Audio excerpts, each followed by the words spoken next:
കരിങ്ങോഴിക്കൽ മാണി എന്ന രാഷ്ട്രീയ അധികായകന്റെ തണലിലല്ല ഇന്ന് മകൻ ജോസ് കെ മാണി. അതേസമയം കെ എം മാണിയുടെ പൈതൃകം അടിത്തറയായുള്ള കേരള കോൺഗ്രസ് മാണി വിഭാഗം എന്ന പാർട്ടിയെ മുന്നോട്ട് നയിക്കാനുള്ള ചുമതല ജോസ് കെ മാണിക്കാണ്. ആ ചുമതല നിർവഹിക്കുമ്പോൾ കൃത്യമായ നിഗമനങ്ങളും മുന്നൊരുക്കങ്ങളും കണക്കുകൂട്ടലുകളും ഉണ്ടായിരിക്കണം.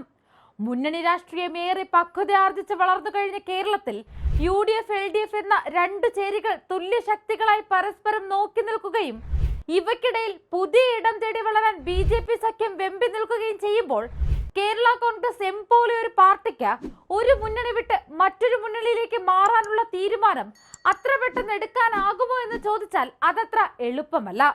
പക്ഷേ കേരള കോൺഗ്രസ് രാഷ്ട്രീയത്തെ മാത്രമല്ല, സ്വന്തം രാഷ്ട്രീയത്തെയും ഭാവിയെയും ഏറെ ബാധിക്കുന്ന നിർണായകമായൊരു തീരുമാനമാണ് 2020 ജോസ് കെ മാണി സ്വീകരിച്ചത്.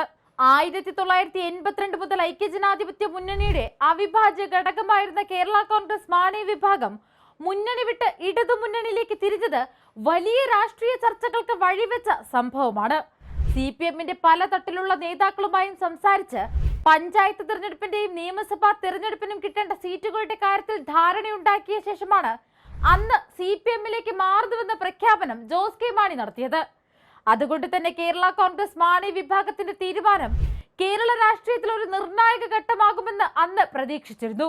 എന്നാൽ മാണി എന്ന രാഷ്ട്രീയ അധികായകൻ മറ്റെല്ലാം ഉപേക്ഷിച്ച് കെട്ടിയുയർത്തിയ കേരള കോൺഗ്രസ് മാണി വിഭാഗത്തിന്റെ പതനത്തിലേക്കാണോ നിലവിലെ സാഹചര്യങ്ങൾ മാറുന്നതെന്ന ആശങ്ക പങ്കുവയ്ക്കുകയാണ് രാഷ്ട്രീയ നിരീക്ഷകർ.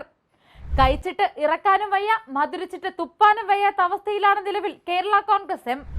സംസ്ഥാന തദ്ദേശ തെരഞ്ഞെടുപ്പോടെ അടിത്തറ പൂർണ്ണമായും ഇളകിയ അവസ്ഥയിലാണ് നിലവിൽ പാർട്ടി. ജോസ് കെ മാണിയുടെ തട്ടകമായ കോട്ടയം ജില്ലയിൽ രണ്ടിലയ്ക്ക് കാര്യമായ വാട്ടം സംഭവിച്ചിട്ടുണ്ടെന്ന് തന്നെ പറയാം. പരമ്പരാഗതമായ അടിത്തറയുള്ള ഇടങ്ങളിൽ പോലും ജോസ് കെ മാണി വിഭാഗത്തിന് അടിതെറ്റി. ഘടക കക്ഷികളിൽ നിന്ന് മതിയായ പിന്തുണ ലഭിക്കാത്തതാണ് പാർട്ടിക്ക് സ്വാധീനമുള്ള ജില്ലകളിൽ പോലും ശക്തി തെളിയിക്കാൻ കഴിയാതെ പോയതെന്നാണ് മാണി വിഭാഗത്തിന്റെ തന്നെ വിലയിരുത്തൽ. 1000-ലേറെ സീറ്റുകൾ LDF-ൽ നിന്ന് ലഭിച്ചെങ്കിലും 246 സീറ്റിൽ മാത്രമാണ് ജയിക്കാനായത്. പാലയടക്കം പ്രധാന ശക്തി കേന്ദ്രങ്ങളെല്ലാം നഷ്ടപ്പെട്ടതിനൊപ്പം ജോസ് കെ മാണിയുടെ വാർഡിലും മന്ത്രി റോഷി അഗസ്റ്റിന്റെ വാർഡിലും കേരള കോൺഗ്രസ് സ്ഥാനാർത്ഥികൾ പരാജയപ്പെട്ടു. ലോക്സഭാ തെരഞ്ഞെടുപ്പിലെ കനത്ത തോൽവിക്ക് തദ്ദേശ തെരഞ്ഞെടുപ്പിലൂടെ മറുപടി ഉണ്ടാകുമെന്ന ജോസ് കെ മാണിയുടെ ഉറപ്പാണ് ഇതിലൂടെ പാഴായത്. മുന്നണി സംവിധാനത്തിലെ പാളിച്ചകളും തോൽവിക്ക് കാരണമായിട്ടുണ്ട്. ഇതോടെ കേരള കോൺഗ്രസ് എമ്മിന്റെ മുന്നണി മാറ്റം വീണ്ടും ചർച്ചയാവുകയാണ്. ഇടതുപാളയത്തിൽ നിന്ന് തിരിച്ചടി നേരിട്ടെങ്കിലും കേരള കോൺഗ്രസ് എമ്മിനെ UDF മുന്നണിയിലേക്ക് കൊണ്ടുവരണമെന്ന സ്വപ്നം മുന്നണി നേതാക്കളിൽ ചിലർ ഇപ്പോഴും ഉപേക്ഷിച്ചിട്ടില്ല. കോൺഗ്രസിലെയും മുസ്ലിം ലീഗിലെയും നേതാക്കൾ ജോസ് കെ മാണിയെ മുന്നണിയിലേക്ക് ക്ഷണിച്ചുകൊണ്ട് കരുനീക്കം ശക്തമാക്കിയിട്ടുണ്ട്. തദ്ദേശ തെരഞ്ഞെടുപ്പിലേറ്റ പരാജയത്തിന്റെ എല്ലാ വശങ്ങളും പരിശോധിച്ച് ഉചിതമായ നടപടി സ്വീകരിക്കുമെന്നാണ് ജോസ് കെ മാണി വ്യക്തമാക്കിയത്. എന്നാൽ പാർട്ടിയുടെ ഈ പരാജയം അണികൾക്കിടയിൽ അസംതൃപ്തി ഉണ്ടാക്കിയിട്ടുണ്ട്. UDF-ൽ നിന്ന് നിരന്തരം ക്ഷണമുണ്ടായിട്ടും അത് നിരാകരിക്കുന്ന നേതൃത്വത്തിന്റെ നിലപാടിനോട് പാർട്ടിക്കുള്ളിൽ കടുത്ത അതൃപ്തി ഉണ്ടെന്നാണ് വിവരം. ഇപ്പോൾ ഉചിതമായ സമയമെന്നാണ് കേരള കോൺഗ്രസ് എം അണികളുടെ പൊതുവെയുള്ള അഭിപ്രായം. മുമ്പ് UDF കൺവീനർ അടൂർ പ്രകാശ് കേരള കോൺഗ്രസ് എമ്മിനെ മുന്നണിയിലേക്ക് ക്ഷണിച്ചെങ്കിലും ജോസ് കെ മാണി അതെന്ന് തള്ളിക്കളഞ്ഞിരുന്നു. ഇപ്പോൾ തെരഞ്ഞെടുപ്പ് ഫലം വന്നതിന് പിന്നാലെ KPCC പ്രസിഡന്റ് സണ്ണി ജോസഫും മാണി വിഭാഗത്തെ ക്ഷണിച്ചത് ഗൗരവത്തോടെ കാണണമെന്ന അഭിപ്രായം പാർട്ടിക്കുള്ളിൽ ഉണ്ടായിട്ടുണ്ട്. ഇപ്പോൾ മുസ്ലിം ലീഗ് നേതാക്കളും ജോസ് കെ മാണിയെ മുന്നണിയിലേക്ക് ക്ഷണിച്ചിട്ടുണ്ട്. മുന്നണി വിപുലീകരണം നല്ലതാണെന്നും മുന്നണിയുടെ അടിത്തറ വിപുലപ്പെടുത്തുന്നത് നല്ലതാണെന്നുമാണ് കുഞ്ഞാലിക്കുട്ടി അഭിപ്രായപ്പെട്ടത്.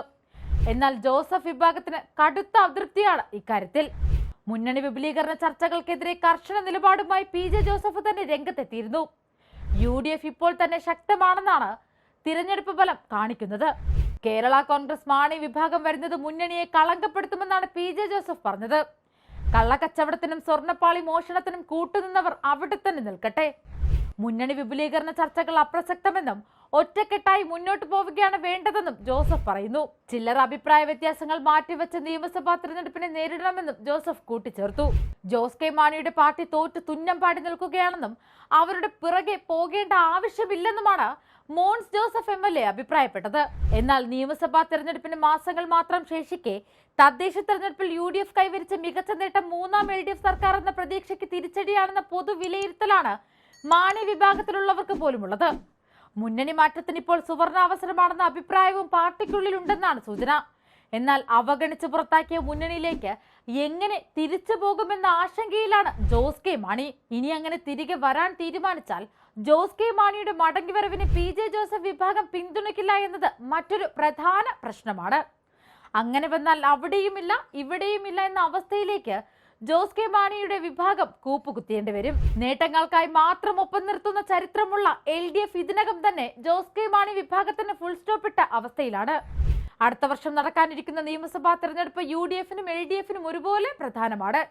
ഐക്യജനാധിപത്യ മുന്നണിക്ക് ഭരണം തിരിച്ചുപിടിച്ചേ മതിയാവൂ.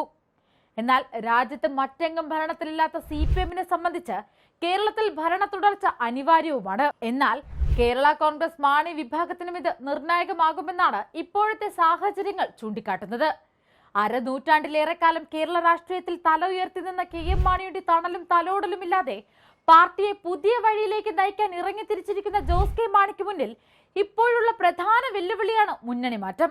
ഇടതുപാളയത്തിൽ നിന്ന് തിരിച്ചടി നേരിട്ടെങ്കിലും കേരള കോൺഗ്രസ് എമ്മിനെ UDF മുന്നണിയിലേക്ക് കൊണ്ടുവരണമെന്ന സ്വപ്നം മുന്നണി നേതാക്കൾ ഇപ്പോഴും ഉപേക്ഷിച്ചിട്ടില്ലെന്ന് UDF വിട്ടുപോയവർ ചിന്തിക്കണമെന്ന KPCC അധ്യക്ഷന്റെ വാക്കുകൾ ജോസ് കെ മാണിക്കുള്ള കൃത്യമായ ക്ഷണമാണ്.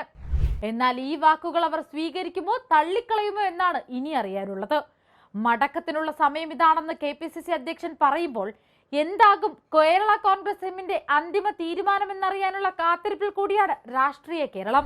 അവഗണനകൾ കണ്ടില്ലെന്നും കേട്ടില്ലെന്നും നടിച്ച് ഇനിയും CPMൽ തുടരുകയാണെങ്കിൽ കേരള കോൺഗ്രസ് എമ്മും ജോസ് കെ മാണിയും അരികുവൽക്കരിക്കപ്പെടുമെന്നത് ഉറപ്പാണ്. സ്വന്തം പാർട്ടിയിലുള്ളവരുടെ വാക്കുകൾക്ക് പോലും ചെവി കൊടുക്കാത്ത ഇടതുമുന്നണിയുടെ മുൻനിര നേതാക്കളെ വിശ്വസിച്ച് ഇനിയും ഒരു തവണ കൂടി പരീക്ഷണത്തിനിറങ്ങിയാൽ ഒരുപക്ഷെ രാഷ്ട്രീയ നിരീക്ഷകർ ഭയപ്പെടുന്നത് പോലെ മാണിയുടെ കേരള കോൺഗ്രസ് എം എന്നേക്കുമായി തകർന്നേക്കാം. നിരന്തരം അവഗണന നേരിട്ടിട്ടും ജോസ് കെ മാണി ഇടതുമുന്നണി വിടാതിരിക്കുന്നതിന് പിന്നിലെ കാരണം മന്ത്രി റോഷി അഗസ്റ്റിൻ നൽകുന്ന പിന്തുണയാണ്. കേരള കോൺഗ്രസ് എമ്മിലെ പ്രധാന നേതാക്കളിൽ ഒരാളാണ് റോഷി അഗസ്റ്റിൻ.